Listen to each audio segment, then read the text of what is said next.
Hello বন্ধুরা, আমার test of coach Rajbanshi channel তোমাক সবাইকে স্বাগত। তো আজকে কিন্তু একটা ঝিনুকের রেসিপি তোমার সাথে শেয়ার করবো। তো অনেক তো শামুকের রেসিপি শেয়ার করছি, তো ভাবলি এবার একটা ঝিনুকের রেসিপি শেয়ার করি। তো এলা কিন্তু নদীর প্রায় ঝিনুক পাওয়া যায় না, অনেক খুঁজি খুঁজি পাওয়া যায়। তো সেদিন বাজার যাওয়া পাশির জন্যে ভাবলি তোমার সাথে তো রেসিপিটা শেয়ার করবো। তো দেখো, ঝিনুক যেহেতু নদীর থাকে তো খুবই নোংরা থাকে, তো বাড়ি এনে কিন্তু সবার প্রথমে লবণ দিয়া ঘষিয়া ভালো করিয়া পরিষ্কার করে নিছি। আর এলা কিন্তু এর লেখা আমার সিদ্ধ করে নিব। তো সিদ্ধ করার জন্য সামান্য পরিমাণে লবণ আর জল দিয়া মোটামুটি 10 মিনিট মতো সিদ্ধ করলে কিন্তু হয়ে যায়, যাতে হচ্ছে আমার খোলকটাও খুলিয়ে আসে আর ঝিনুকটাও সিদ্ধ হয়। তো দেখো, প্রায় 10 মিনিট সিদ্ধ করার পরে খোলকগুলো খুলে গেছে। তো এইটার জন্যই মেনলি আমার হচ্ছে এটা সিদ্ধ করে নেওয়ার জন্য, বের করার জন্য আর কি। তো মোটামুটি 10 মিনিট সিদ্ধ করলেই কিন্তু এগুলা সিদ্ধ হয়ে যায়। তো এরপরে কিন্তু ভালো করিয়া এগুলা পরিষ্কার করে আরও ঠান্ডা জল দিয়ে ধুয়ে আনলি। তো এইবার যে অংশগুলো আছে ভিতরের, তো এগুলা কিন্তু আমার বের করে নিব। তো ঝিনুক খাওয়ার কিন্তু খুবই উপকারিতা আছে। তো এটা কিন্তু প্রোটিন আছে, অনেক ক্যালসিয়াম আছে, আর চোখের জন্য তো খুবই উপকারী। তো ওই জন্যে কিন্তু আগেকার মানুষ বেশি ঝিনুক খাইছিল। তো এলা যেহেতু পাওয়া যায় না, তো সেই জন্যে প্রায় খাওয়া হয়ই না। তো দেখো, আমার কিন্তু প্রায়লা বেশি নেওয়া হয়ে গেছে। তো এরপরে দেখো, এরপরে কিন্তু আরও এখানে প্রসিডিওর আছে এটা পরিষ্কার করার জন্যে।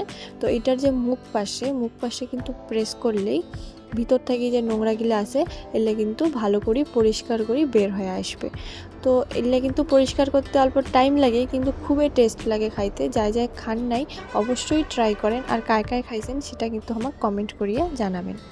তো দেখো, এতগুলা খোলকের মধ্যে এই কয়টা মাত্র ঝিনুক আমার খাওয়ার জন্য এই কয়টা আমার বের হয়েছে। আর এই পাশে দেখো, আমরা কিন্তু এটা নিয়ে নিচ্ছি বেগুন, আর হচ্ছে ছোট ছোট করে কাটে নিচ্ছি আলু, যেমন করে চচ্চড়ির দেয় ঠিক অমনভাবে।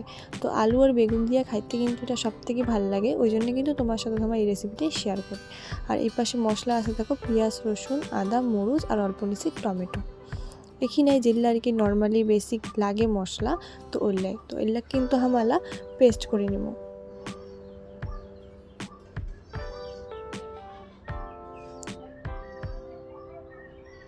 তো তোমার যেমন ঝাল খাবেন তেমন আর কি মরিচ দিবেন। তো আমার কম ঝাল খাবো, তোরা 3টা মরিচে দিলি।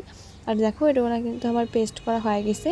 আর পেঁয়াজটা কিন্তু আমার পেস্ট করবো না, ভাজিয়েই ওটা করবো। তো সবার প্রথমে দেখো, আমার কিন্তু কড়াই দিয়ে দিলি তেল। তো তেলটা ভালো করে গরম করে নিয়ে সবার প্রথমে কিন্তু আমার বেগুন আর যে আলুটা আছে ওইটা হচ্ছে সামান্য লবণ আর হলুদ দিয়া অল্প করে ভাজি নিব। তো এটুকুনা কিন্তু তোমার প্রথমে ঝিনুকটা আগত ভাজি রাখির পান। তো আমার কিন্তু পরে একবারে আর কি ঝিনুকটা ভালো করে ভাজি নিছি। তো তোমার ভিডিওটা দেখতে থাকো। তো বেগুনটা ভাজা হয়ে গেছে, এবার কিন্তু আমার আলুগুলা ভাজি দিব। তো তোমার কিন্তু ঝিনুক খাইলে কায় কেমন করে খাইছেন, কী কী দিয়ে খাইছেন অবশ্যই আমার সাথে শেয়ার করেন। তো দেখো, মোটামুটি হালকা করিয়া আলু আর বেগুনগুলা আমার ভাজি নেওয়া হয়ে গেল। তো এরপরে চলো বাকি রান্নাটা শুরু করি। তো সবার প্রথমে কিন্তু আমার এটুকুনা দিয়ে দিলি হচ্ছে তেজপাতা আর হচ্ছে দারচিনি, একটা ফোড়ন দিছি। ফোড়ন দেবার পরে এটুকুনা কিন্তু আমার দিয়ে দিলি পেঁয়াজগুলা, আর দিয়ে দিছি 2টা কাঁচামরিচ। তো পেঁয়াজগুলো তোমার চাইলে পেস্ট করে নিবারও পান, কিন্তু না নিলেও হয়। তো মোটামুটি পেঁয়াজটা হালকা ভাজি নেওয়া হয়ে গেলে এবার কিন্তু আমার এটা ঝিনুকটা দিয়ে দেবো। তো তোমার কিন্তু এটা খেয়াল করেন, আমার কিন্তু ঝিনুকটা পরে দিছি যাতে টেস্টটা বজায় থাকে। তো মানে প্রথমে ভাজি নেওয়াও যায়, তো অনেকে কড়া ভাজা দিয়ে দেয়, ওইটাতে কিন্তু মেইন টেস্টটা পাওয়া যায় না। তো ওই জন্য কিন্তু আমার এটা একবারে পেঁয়াজটা ভাজি নিয়ে তারপরে ঝিনুকটা দিলি। এরপরে সামান্য পরিমাণে লবণ আর হলুদ। তো তোমার মানে পুরা তরকারিটার পরিমাণেও একবারে দিবারও পান। তো এটা কিন্তু আলা ভালো করিয়া ভাজি নিবার লাগবে, যাতে পেঁয়াজটাও ভাজা হয়ে যায় আর ঝিনুকটাও ভাজা হয়ে যায়। তো এরপরে অল্প ভাজাভাজি হয়ে গেলে কিন্তু এটুকুনা আজ আমার পেস্ট করলি আদা, রসুন আর কাঁচা মরিচ, ওগুলো কিন্তু আমার এটা দিয়ে দিলি। তো দিয়ে দেওয়ার পরে মশলাটাকে খুব সুন্দর করে ভাজি নিব। ভাজি নেবার পরে এটুকুনা দিয়ে দিলি অল্প পরিমাণে জল, যাতে হচ্ছে মশলাটা আর কি ভালো করিয়া কষে নেওয়া যায়।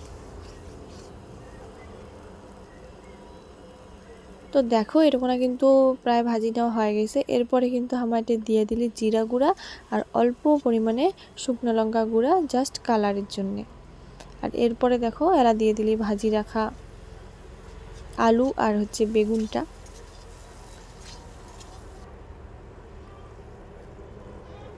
তো যেহেতু আগত আমার ভাজি নিছি আলু আর বেগুনটা, ওই জন্য কিন্তু বেশি ভাজলি না, অল্প জাস্ট মিক্সড করে নিয়ে এবারে কিন্তু জল দিয়ে দিলি। জল দিয়ে দেওয়ার পরে কিন্তু আমার টমেটোটা দিয়ে দিলি। তোমার চাইলে টমেটোটা পেস্ট করিয়েও দিবার পান বা পরেও দিবার পান।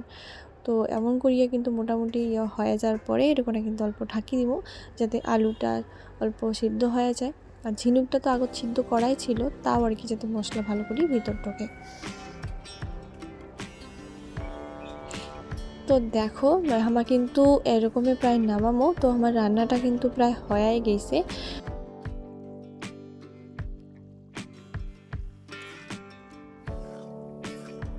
তো আমার রান্নাটা কিন্তু কমপ্লিট হয়ে গেছে। এরপরে কিন্তু দিয়ে দিলি আমার ধনিয়া পাতা অল্প, জাস্ট ফ্লেভারের জন্য। তো এটা মোটামুটি ধনিয়া পাতাটা অল্প মিক্সড হয়ে যাওয়ার পরে এবার কিন্তু এটা করে আমরা দিয়ে দিব অল্প পরিমাণে গরম মশলা গুঁড়া, এটাও ফ্লেভারের জন্য দেওয়ার পরে অল্প জাস্ট ঘাটাঘাটি করে নিয়েই কিন্তু আমার ঝিনুকের তরকারিটা একদম রেডি হয়ে গেছে। তোমার এমন করে আগত খাইছেন কিনা অবশ্যই কিন্তু জানাবেন আমাক, আর আমার এই রেসিপিটা কেমন লাগিল সেটাও জানাবেন। তো ঠিক আছে, খুব তাড়াতাড়ি দেখা হবে পরের ভিডিও। তো তোমার এরপরে আর কি রেসিপি চান অবশ্যই কমেন্ট করে জানিয়ে পান, আমরা কিন্তু সেটা দেওয়ার চেষ্টা করব।